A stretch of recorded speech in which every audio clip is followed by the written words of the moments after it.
Beef এবং ব্রকলির এই মজাদার রেসিপি তৈরি করব রেস্টুরেন্ট স্টাইলে। এর জন্য বিফ পাতলা করে কেটে নিয়েছি। তার মধ্যে cornflour, baking soda, soya sauce, dark soya sauce, oyster sauce, রান্নার তেল হাত দিয়ে ভালোভাবে মিক্সচার করে নেব।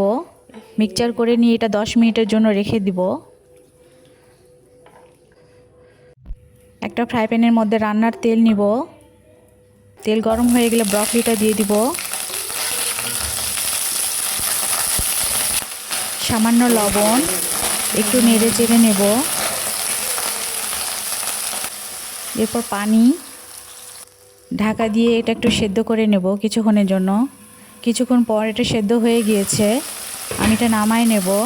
সামান্য তেল দিয়ে আদা রসুন কুচিটা দিয়ে দিলাম, একটু ভেজে নেব। ম্যারিনেট করে রাখা মাংসটা দিব, দিয়ে ভালোভাবে নেড়ে চেড়ে নেব।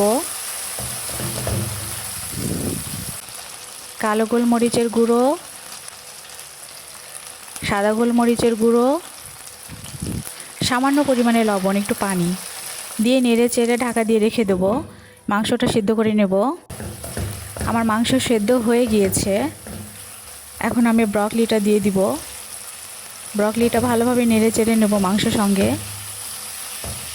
নিয়ে। আমার রান্না হয়ে গিয়েছে, আমি এখন এটা নামায় নেব।